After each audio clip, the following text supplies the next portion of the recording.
Hey everybody, Nick here, and today I got a review for you of this little guy right here. This is the Peña Knives Front Flipper Zulu pocket knife. First off, though, in the name of full disclosure, I want to thank Enrique Peña for sending one of these guys along. A very interesting little piece, and he basically said, hey Nick, you want to check one of those guys out? I said, yes, absolutely I do.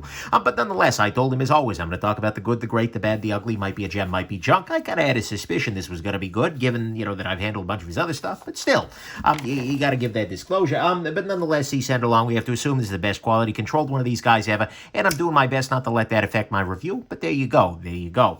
Next thing, size comparison. Size comparison. I don't know why I'm repeating things. Let's go on ahead and look at the Spyderco Delica. Here it is against the Ontario Rat number 2, and here it is against the Spyderco Paramilitary 2. So we can see here, this is not a particularly large pocket knife, and actually two other relevant comparisons here. One of them is the previous Peña X Series front flipper. This is the front flipper trapper rather than the Zulu right here. And then this is a custom front flipper trapper from Peña himself. And so we can see here size-wise, the front flipper trapper is obviously much more similar. But overall, what we can actually see is that the Zulu is a little bit bigger on...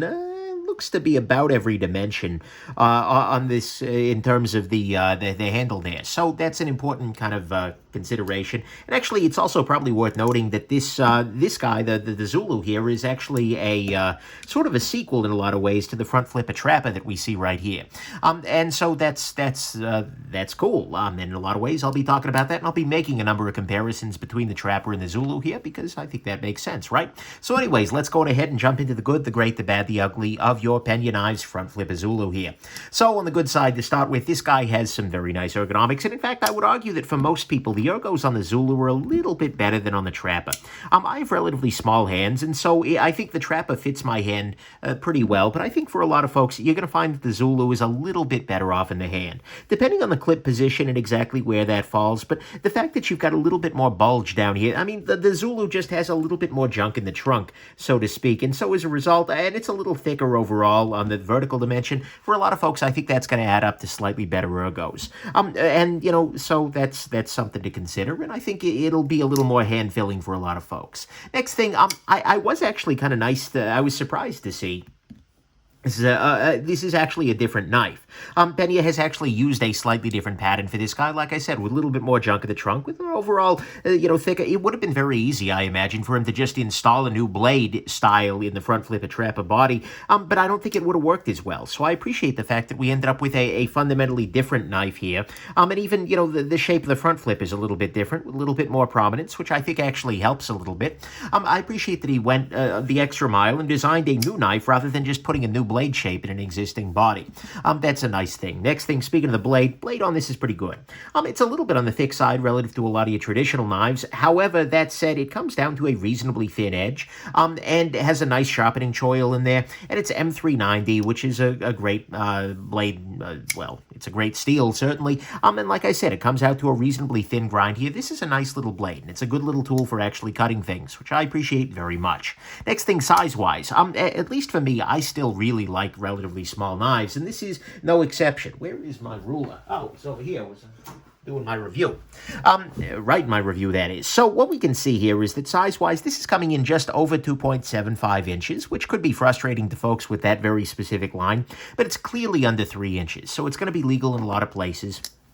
And it's also a knife that fits very, very nicely, especially with this relatively shallow carry clip. This is going to fit very nicely in your fifth pocket, the coin key pocket on your jeans, that kind of thing. This fits very, very nicely there. So that's definitely a joy. I think that's good. And the clip on the whole, although there are definitely, it's a little bit snaggy, and we'll talk about that a little later on. But it is a nice clip overall. And I think it actually adds something to it, specifically in the deployment. It makes it a little bit easier to deploy it in this style, sort of the lightest style, with that clip on there, because your fingers here have something to grip onto with this clip. So the clip, I think, does add something. Then finally, on the good side, I like this series a lot. Peña, when he first started off doing the front flipper trapper, it seemed like that was kind of out of left field, and indeed it was. But it looks like he's kind of gearing up to do a series of these in a variety of different patterns. And I love that very, very much. It's a nice way. I'd like to see him moving to bigger orders of these guys, because the front flipper trapper sold out in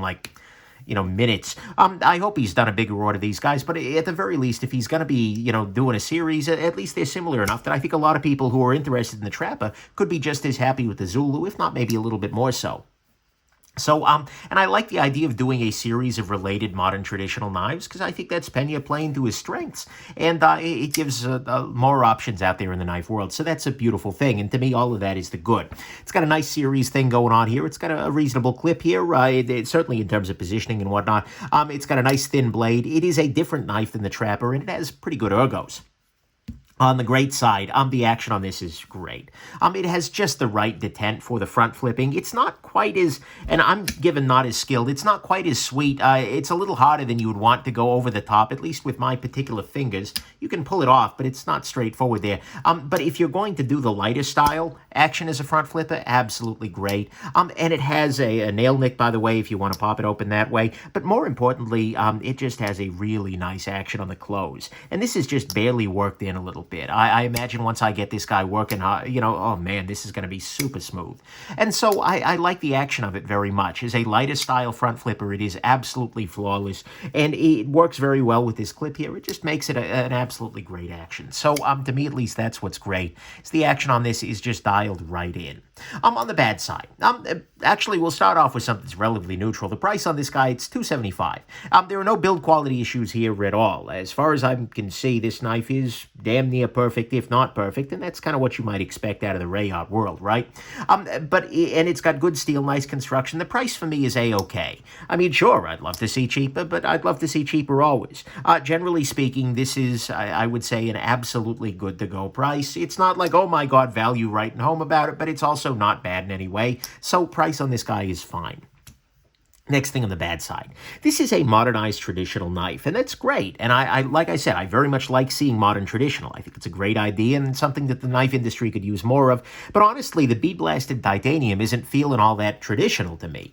In a lot of ways, I'd like to either see maybe a different material here, like on the customs, you get like a micarta patch up there or something like that, or even maybe polishing this titanium. I don't know how much of a pain in the neck that would be, but I think it might actually make this guy feel a little bit more traditional, and I think that would be kind of neat, and especially you could do the same thing back here. It's a possibility, and you know what? It's a really compelling possibility, because I think that would just make this knife a little bit more interesting, and certainly a little bit more traditional than it already is. And so that's great. And certainly it'd be trickier on the backside here, because you have the lock bar that you also have to polish, but still, I like that idea a little bit. If it's feasible or not, I don't know. Next thing, there are no steel markings on this guy. The original front flipper Trapper had an M390 written right up here. My understanding is that this is M390 as well, and, honestly, if you got it, flaunt it, right? That's not a steel you need to be hiding. If this were OS8 or something, you don't want to put that on the blade, but if this were, no, I mean, come on, this is, it's M390, just put the marking on there, can't hurt, right? Next thing, clip on this guy, like I said, it's a good clip, and it keeps the knife in the pocket, but it is a little on the grabby side. What I mean by that is that it feels like, relative to the original Trapper here, and maybe this is just moment-to-moment variation, but it feels like this has a little bit more of a hook on the back side to it, such that it actually kind of grabs into the pocket a little bit. Like getting this in and out of the pocket is a little bit more specifically, pulling it out is just like, there's kind of a yank involved there. So I'd like to see the bottom of this clip dished out just a little tiny bit more, because I think that would make it slide in and out of the pocket a bit easier. Maybe this is also a tightness issue. Maybe this particular clip was bent tighter than the other ones I've had, but nonetheless, that's a possibility, and it's not something I'm super in love with. Next thing, micarta on this guy. Look, it's fine. It is micarta. It's absolutely a micarta, but it also has the tendency to be a little bit dry looking and a little bit chalky. I've oiled it a couple of times now, and it's kind of, that oil tends to go away pretty quickly. And so what you can see here is you end up with some whiteness in there. There were many micarta-style materials in the world, and again, I'm comparing a custom to a production here. But I feel like for a lot of folks, they might want a micarta that feels a little bit more, I don't know, luxurious, maybe a little bit more polished. It's not awful. I've seen some really bad micartas in my day, but this is maybe a little bit more plasticky feeling than some. So I'd like to see a slightly better micarta in use there. Next thing, this guy has a free spinning pivot. It's not the end of the world, but it is something I'd like to see fixed in future runs. And then finally on the bad side, this is more of a hypothetical, but I get the feeling that this is probably going to sell out in an instant too. There were just too damn damn few of these original ones made, and I don't have a good sense. I don't have behind-the-scenes information about how many of these were made, nor how many of them will go up for sale with who, etc., but I worry that this is going to be yet another instant sellout, and that's always a loss to the community, right? For the first one, it actually created a lot of ugliness. A lot of people got very, very angry that they weren't able to get a hold of one of these guys. At some level, it's a stupid, like, dude, you couldn't buy something. It's not freaking food, okay? This is not a substantial shortage, but at the same time, I'd like to see a little bit higher production numbers here, and I'm a little worried that we're going to be in the same vicinity of like, oh, they're all gone. And so I hope that at the very least he's ordered some more, or at the very least if he's willing, if they sell out very quickly, he's willing to order a second run, because I think that would be a great thing. And I like this design, and I like this design a lot, and I know that there are a number of people out there who are definitely still looking for one, so I hope they can get it, and I hope that if they can't get it, that they're able to get one of them down the road. So to me, at least, that's the bad, is that it has, the production numbers probably aren't going to be enough to meet the demand, which sucks. It's a free spinning pivot. The micarta is not amazing. The clip's a little tight and grabby. No steel markings. The titanium bolsters are okay, but they feel a little bit more modern than traditional, and I'd like to see him push that a little bit. And then finally, the price on this guy is pretty neutral. It's fine. I'd say it's a reasonable price. On the ugly front, there's nothing ugly here, so let's go to the conclusion, which is, honestly, I like this knife a lot. I mean, this should come as no shock to anybody. I've been saying modern traditionals are a great idea for a while now, and now that they're kind of coming to a place where it's like they're really hitting hard, that's great. I love it. And it's beautifully made. It's beautifully designed. It's just a nice pattern overall. I mean, you look at the knife, it's like, yeah, that's freaking pretty. Nice.